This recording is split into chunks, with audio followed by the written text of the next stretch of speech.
Taoiseach, I want to raise today with you the case of Seamus Culleton, the Irish citizen, the Kilkenny man, who has now spent 5 months imprisoned in an ICE detention camp in Texas. Yesterday the country was silenced, listening in as Sheamus phoned Liveline to speak about his ordeal. Last night, I spoke directly with Seamus' sister, Caroline, and I heard more details about the appalling conditions in which he is detained. 72 men packed into a single tent. Filth everywhere, lack of sanitation, violent guards, alleged strangling, 3 men dead already, and conditions so brutal that detainees are gambling on who will be the next person to take their own life. Deprived of fresh air, Sheamus has seen the sun only a handful of times in his 5 months there. Taoiseach, he calls it a hell, a concentration camp, and he fears for his life. And Sheamus is a man who's lived in the US for 17 years, who runs a successful business in Boston, who married his American wife, Tiffany Smith, last April. But he has now spent more than half of his married life behind barbed wire in this camp.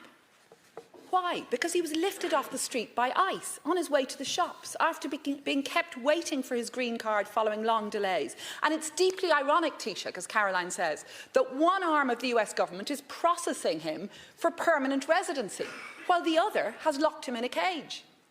To describe his testimony as shocking would be an understatement. It appears beyond doubt to breach American commitments under the UN Convention Against Torture and Cruel or Degrading Treatment.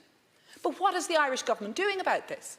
On your way into Cabinet today, you told the media your officials had contacted Washington. Minister McEntee has said consular assistance is being offered. Yet I understand no government minister has contacted the family directly. And yet, Taoiseach, this is an Irish citizen about whose plight the government has known for some time. Reports of his treatment hit the press days ago with Carolyn Lillington's piece in the Irish Times. So, Taoiseach, you must commit now, on the floor of the Dáil, to pulling out every stop, using every diplomatic lever at your disposal to secure Sheamus's release. No delays, no waiting for St. Patrick's Day. Because Sheamus, unfortunately, is not an isolated case. Parliamentary questions from my Labour colleague Duncan Smith revealed that deportations of Irish citizens from the US have quadrupled in a year. And we've all read articles about detention of innocent people, like Donna Hughes Brown, a grandmother who had lived in the US legally since she was 11 years old. Immigration lawyers in America tell us Irish citizens are watching the news and fearing for their own futures.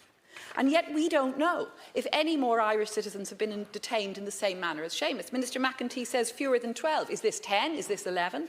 And yet in 5 weeks, you plan to hand a bowl of shamrock to the man responsible for all this. You plan to offer a symbol of friendship to the man who humiliated Ireland on Patrick's Day last year, when he snubbed you for a photo op with Conor McGregor. With friends like these, Taoiseach, you know the expression, what will you do today to ensure the release of Seamus Culleton and to ensure the safety of other Irish citizens being detained by ICE or in fear of being detained by ICE? Thank you, Deputy Taoiseach. Please. Well, first of all, Deputy, thank you for raising this issue. I first became aware of this issue yesterday via the media. That's fine.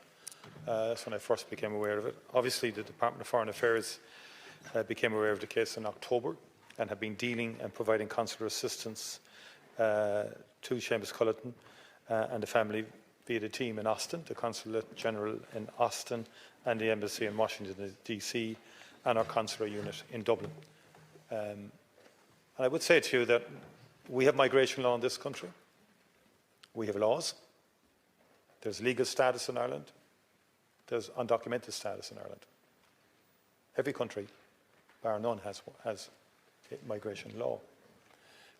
We have sought over the years to try and regularise the undocumented in America via legislation in Congress on the Hill. And long before any President incumbent or President Trump in the White House, this has been a challenge. You know that, everybody in the House knows that. We came very close a number of years ago with the E3 visa, where we lost by 1 vote to have a number of thousand visas allocated to Ireland from the Australian visa allocation. 1 vote stymied what would have been a significant breakthrough on that occasion.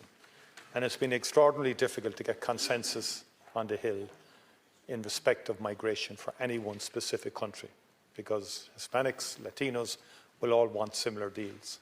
So it's either a deal for all or none. And that's been the consistent position in the US for the last decade or so. And that makes it particularly difficult in terms of endeavouring to try and get the number of Irish undocumented who are undocumented in the United States regularised, because it is a very, very traumatic and difficult position for people to be in, for their families, many of whom establish home and so on. You know, the families and so on in the US, but they're always watching over their shoulder. They're always worried in terms of a knock on a door or in terms of they being in a position where they would be deported. And deportations have been going on for quite some time, quite a number of years. There's a particular intensity in terms of the current ICE campaign. Of that, there is no doubt. Our position is, as a government, we'll do everything we can to help Seamus Culleton, but we have to do it in a way that can really help him and enable us to do it in a way that can be effective for him. We can't promise, because we don't control American migration law or practice, for that matter, but we can engage, we have, and we will. We are concerned about conditions in terms of where Seamus Culleton is held, but we also would be anxious if the matter could be resolved in terms of the status issue. Well, Taoiseach, if I may say, that is a most unsatisfactory response.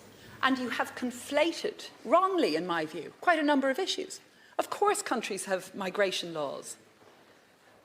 Of course the Irish government has for many years, previous governments too, been trying to regularise undocumented Irish citizens in the US. Of course. But here we're talking about an Irish citizen who's been detained in inhumane conditions for 5 months in the US, in breach of international laws. And that's the issue here. And what I haven't heard from you, Taoiseach, is any sense of urgency about securing his release or about ensuring that no other Irish citizens are being held in the same conditions, and indeed some may be, because we don't know. There could be as many as 12 apparently.